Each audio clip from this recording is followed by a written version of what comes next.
Today's show is an introduction to PowerShell variables. We're going to talk about some of the basics and just make sure you've got a solid foundation. You've probably used them before, but you probably faked your way through it. That's okay. Today we're going to kind of solidify some of that stuff for you. But first, here's our intro.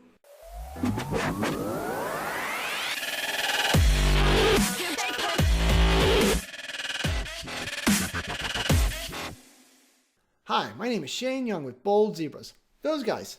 And in today's show, we're going to talk about PowerShell variables. This is just going to be an introduction, right? Talk about what they are, why you might use them, and show you some of the core ways that we use those in probably 90% of the scripts that I've ever written, so you have a stronger base. You've probably used them before, but it never hurts to learn exactly what it was you're doing. So let's just dive in. So over here on my desktop, I'm going to open up the PowerShell ISE. And you can see I've got some notes here because no one likes watching me type, so I figured we'll just start from here. And before we jump into running Commandlets though, let's talk about PowerShell variables for a second. So with PowerShell variables, there's a few things to understand. One is that you use a $sign, right? All PowerShell variables are preceded by a $sign. So in the case of what I'm about to run here, $cow. And the nice thing about PowerShell variables is you don't have to declare them or initialize them, right? If you think back to your programming classes in college, where you had to kind of, dim the variables and say what they were going into it. PowerShell is pretty smart. When you type in $cow and then equals something, PowerShell tries to figure it out for you. It says, all right, in this case, like here, we're doing Shane types some text. It's going to figure out, all right, this is just a string, right? The quotes around it help tell it it's a string. So it's going to store that value in there and make that a string variable. If we passed it a number, it would do the same thing. It'd be, oh, let's just make that a number. He typed in the number 13. Let's make that an int variable. So PowerShell is going to figure it out for you most of the time. And so when it comes to that, why do we use variables? The main reason that I use variables is to store information. Duh. But generally speaking, it's easier to get information once and then work with it, right? So maybe I go and get a bunch of objects, put them into a variable, and then I just work with that variable over and over again instead of going through the process of getting that again. Or I'm tracking information, right? Whether it's building out, tracking the amount of storage in all of my drives or all my files, or number of times I've ran through this, right? Like loop counters and things like that. Variables are a key part of PowerShell functions as you go through, so they're pretty important to understand. And let's look at a few of them. So here, this first line, let's just run this, right? You've done this before, but we're going to start at the beginning. $cow equals Shane type some text. Boom, we do that.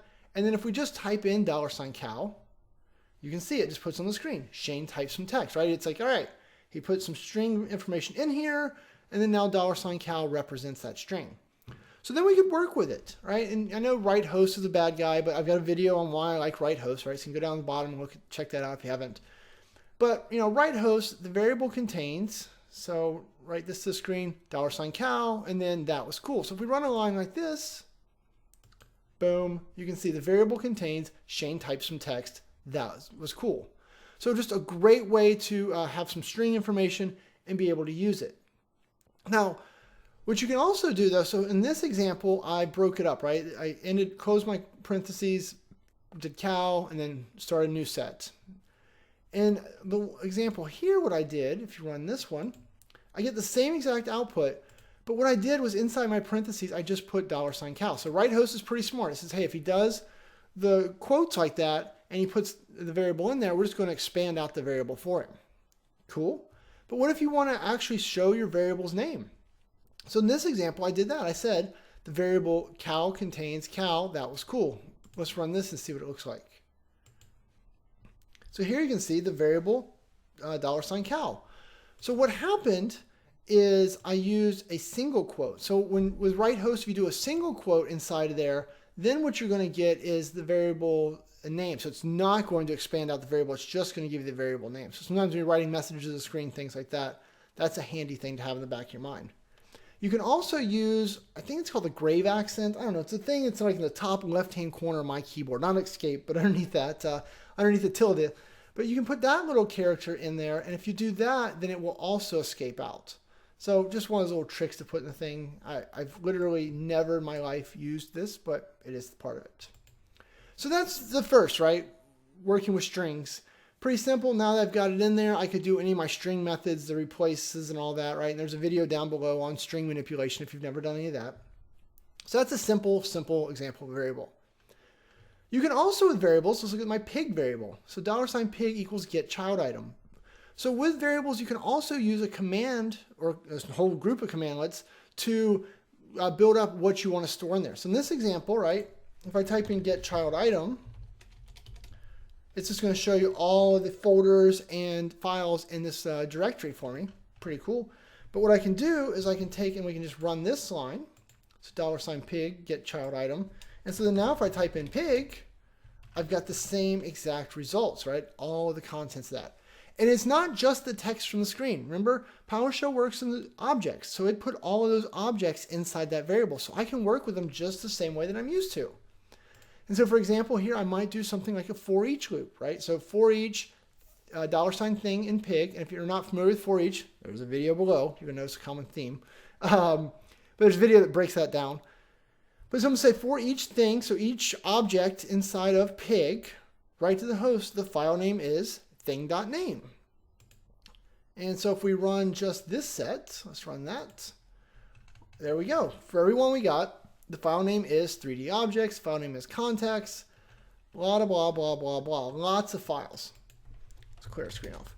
So with that though, it is a little confusing because when I did the get child item, I got all of the directories as well. So the name of the directory is not an actual file name. So I probably should have done a better job. And my get child item, I could have done something like attributes and then not, right, by doing the exclamation point directory.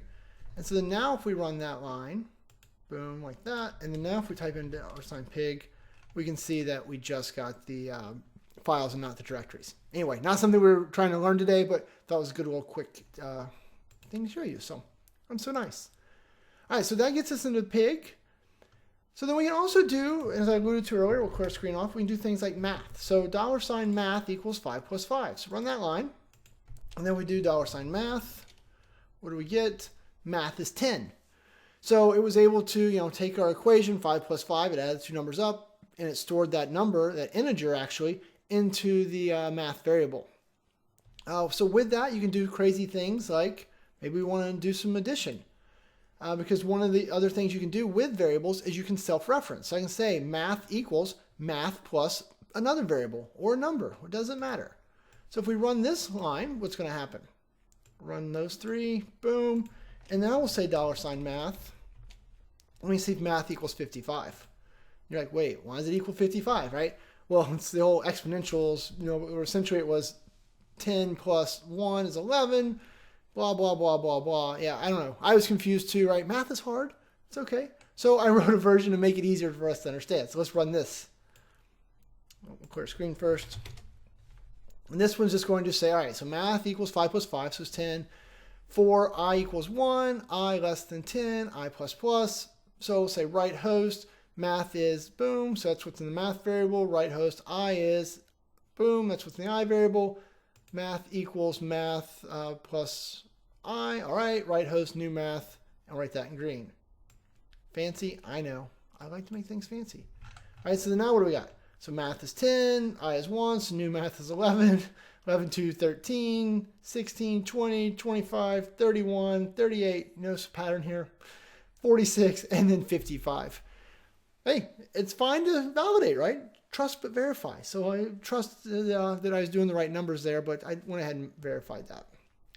Now, a couple of times here, I've referenced the fact that I understood that math was an integer, right? So one of the ways you can do this, you type in $math and you say get member. We run that. What you're going to see is that math is a system int32 variable. So it tells you the type of variable. Now, variables can be different types. And we talked about that generally speaking, PowerShell will create variables for you of the correct type. The thing to keep in mind though is sometimes PowerShell gets it wrong. I mean, in the almost 10 years I've been doing PowerShell, PowerShell's gotten it wrong twice for me. And so I had to actually go and manually type the variables. It's not something we're going to cover today because it's a little confusing, but just know in the back of your head if you ever encounter a scenario where the variable is getting set as the wrong type. So for example, I'm using an int32 and maybe I know that when I do all the math to that number, it's going to be so large it needs to be an int64, then there are ways to strongly type a variable, but we're not going to mess with that. Just know that this is where you do it. But also remember that getMember showed us all the things we can do. So in the case of an int variable, there's really nothing we can do. There's a bunch of methods, boring. But if we go up here and do $cow, we know that that was a string variable type. And so there's all types of fun things, right? We can do like replaces and splits and trims and all of the things that we learned in the video about string manipulation we can do to that variable because it is a string variable. The other thing I'll show you is just remember with your variables, you can also do $cal get type. Let's run that real quick. And so that will just grab for you what type of variable it is. So in some of the cases, like I did this project for SQL Server reporting services, and I was having to like do some crazy things with the types to get them to match up as I was going from one version to the other. Terrible stuff. I'd love to make a video on it, but I'm still confused by what I did, and I don't know, it'd probably just make your heads hurt. So I haven't done a video on that one. But get type was very handy for me there because I could just do $cal get type and then grab the name and then take advantage of that. So last little thing on variables here. One of the things I want to make sure you know is there are different variable commandlets. So there's probably 6 or 7, right? We could just do something like get command -noun and then variable. Do that, and that would show us that there's 5, not 6 or 7. My bad. So clear, get, new, remove, and set. So get variable is a handy one because that's going to show you all the variables that are in your existing window. Keep in mind that PowerShell has a bunch of default variables, right? If we type in get variable, I mean, at this point I've created like 3. But you're going to see that actually, if we go way back up here, there are, I don't even know, 20, 30 of variables. And so different ones, we've talked about some of them, like the profile and things like that for creating your PowerShell profile. If we ever do one on error messages, there's error preference, that type of stuff. So there are system variables. Just leave those alone unless you know what you're doing with them. But somewhere in here as well, right? There's our friend pig. And so it shows us what's inside of there, different things. So you have ways to see the different variables. And you could get a variable specifically, right? We could do get variable pig. Now notice when you're working with the get or the variable commandlets, we don't put the $, right? Get variable pig is what we want, right? Because get variable $pig, it's like, I don't know what that is because it's not looking for, it's then taking the value of pig and exploding it out and trying to find the variables with all that are inside of that from the objects. We don't want that. So remember when you're doing things like get variable, that you type in pig. The same thing if you want to remove a variable. So typically speaking, I either clear a variable, so clear -variable, and then the variable name. If you want to just wipe out its contents, set it back to null. Or if you want to make sure that variable actually doesn't exist anymore, you can use the remove variable commandlet. One other thing to speak about that I should have said earlier, but so $cal, right? Variables only exist inside of the current PowerShell session. So if I open a new PowerShell window and then drag it over here where you can see it, if I type in $cal right now, there's nothing in that variable, but over here there is, right? Because each one is variable or session dependent. So don't use variables to store anything permanent. They're just while you have this window open. So don't get yourself in trouble that way. It comes up sometimes. So we'll close out of that. I don't know. Hopefully that helps you guys get a base understanding of variables. If you want to learn more about variables, you need deeper information, specific topics you want covered, leave me notes below, right? I don't know what you guys need to learn more about with variables unless you tell me. Also, check out all the other videos I've linked. For example, one of them is about working with the hash tables and array variables. So there's already a whole video dedicated to that. There's videos around the string manipulation, all the fun things you need to do here.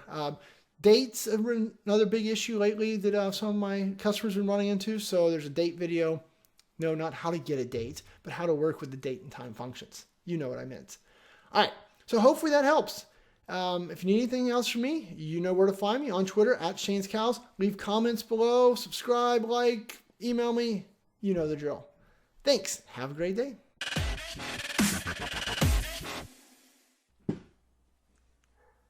Me again. Hey, just a reminder, if you want to subscribe, click on my face over here. Or if you want to work together or just need a friend, hit me up over here. Or if really what you wanted was more PowerShell videos, it's probably it. They are over here. All right, thanks. See ya. Somebody stop the recording.